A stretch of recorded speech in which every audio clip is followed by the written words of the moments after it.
Alright guys, installing a Attwood furnace in VW Westy.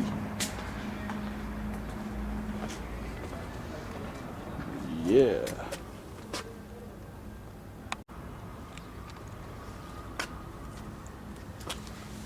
I went with the Attwood, let's see, 8012.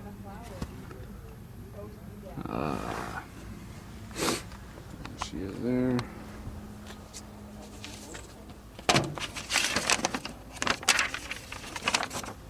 You can go with the these are the list of models for this series. I think they're the smallest series. The 8012 here on the far right, 1.8 amps. It's the lowest amperage. Everything else is 3.4. So that's why I went with this one. It has 0 duct static pressure. We shall find out what that means. I had assumed the vents don't produce enough flow rate for pressure, but it makes it the most efficient on electricity. Also, you want to go on the internet, find this manual. Someone's written up, a guy named Dan, I won't say his last name. You can find it on the Samba or Vanagon. Just Google it, Attwood furnace into a Westie. There's the title actually, and you'll find that. When you order your furnace, you will need to get a duct kit. Also, you will need to order a grill, and you will need to order a thermostat.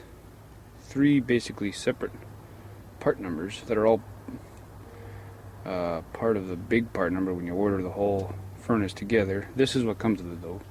Get the kit, you get the grill, and you get the furnace. You gotta order the thermostat separately.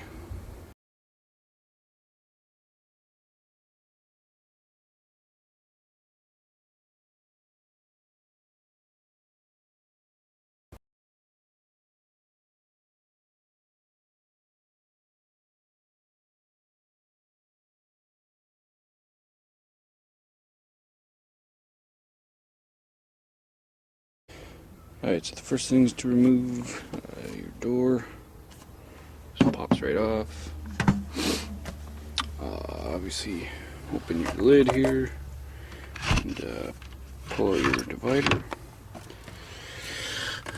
And of course, now you gotta be very careful not to cut anything in these wires or your tank fill pipe. I'm also removing your brackets here, door hinge brackets, you can see there. I'm probably going to try and peel this back. I've been able to pry this stuff back.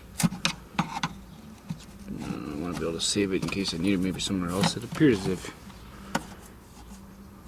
it's probably used elsewhere. Good trim, and we're probably not going to need it. I might use it, leave it down here. Not sure yet. Alright, so this trim just peels right off. Also had to remove this bracket. It's screwed in right here. A couple of screws, pull that out. In addition, we're going to remove the outlet covers. Alright guys, so for cutting your cabinet wall, let's see here, of course, the furnace needs 8 wide by 11 high, and actually this cabinet is perfect for width because we're just over 8.5. Height, just under 11, 10 3/4. Of course, these corners gotta go. All the corners. In fact, all 4 corners. And of course, also pipes in the way. Now, if you follow the instructions that Dan has, I think he indicates to cut this way to avoid the pipe, which then of course put your outlets at a little tighter. I'm almost thinking about cutting that pipe. I mean, the table's already at its highest position. I don't see why it needs to be any longer, you know what I mean?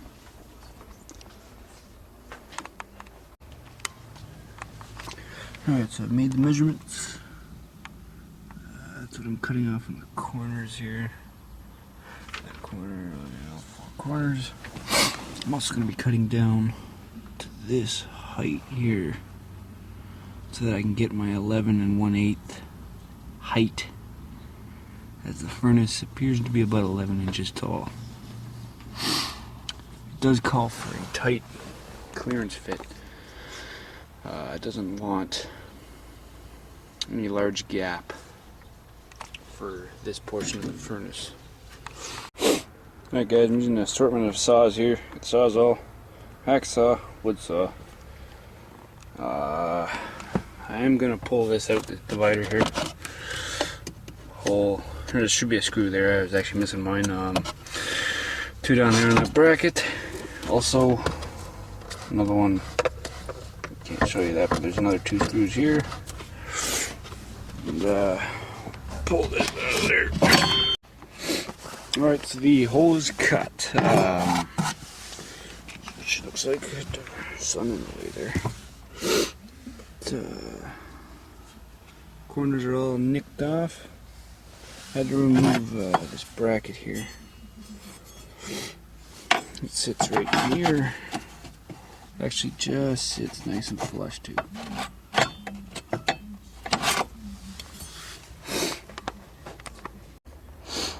Alright guys, so I'm setting the furnace in just for a quick test fit here. As far as she goes for right now. I'm just marking out on the walls here how much I need to cut out in terms of width. Kind of know the height based on it's already here. And of course, I mean, this distance, I doubt I'll even get it flush, even with having to cut the furnace shorter, which sounds scary, but I've actually kind of see what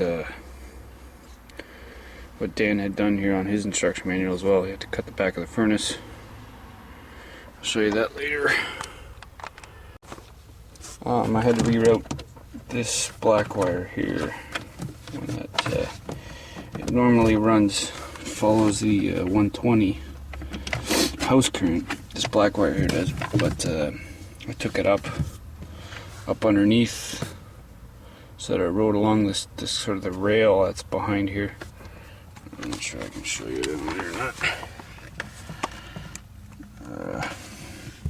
Basically up in there, around the wire above this green water tank fill pipe, and then down and underneath so that it's out of the way and we have a clear, unobstructed opening.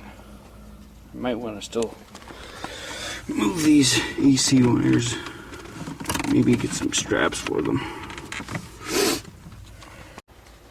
Alright, so this is how far the furnace got now. Got the hole cut out in the back. Got about, this much gap here now.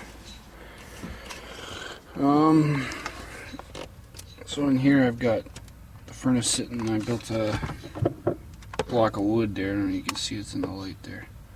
3 pieces of wood that are holding up the back side of the furnace. Just for something to sit on. She's as far back as she'll go right now without cutting the furnace. I don't know, that sounds scary. And I'll show you what that's like here next. Alright, so here's the furnace at the back. Sitting on a table here, so I'm getting ready to cut it. I marked it here. See at the end there. Just like Dan did in his instructions here. She indicates here. He cut it about a 3/4 inch.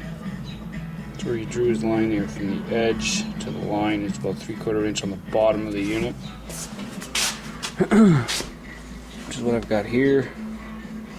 and then from there it tapers off, right, to meet sort of your geometry of the side of the wall of the van. Here's what you're cutting.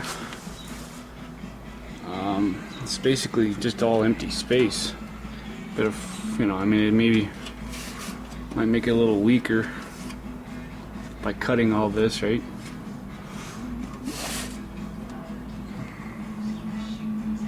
But it's all empty space, and this cavity is, from what I can tell, is not used at all. There's no air intake here. There's no. So for those of you that are, it's a make or break whether to buy this unit, for this reason, I don't really see any issues with cutting. You definitely don't want to interfere anything with here, especially this case, and this is where your fan unit is right here. So, take it for a spin. I'm going to start with a hacksaw and do it nice and lightly for a little while. Catch you later. Alright, so I made the cut. What she looks like. And only just sort of started scraping the backside, but didn't cut through anything on the motor, so I think we're good. I also had to put a new screw in here because there's actually a spot weld here that I ended up cutting off. It was located about here. Cut that off, screwed this in. Alright, we'll test this fit this one.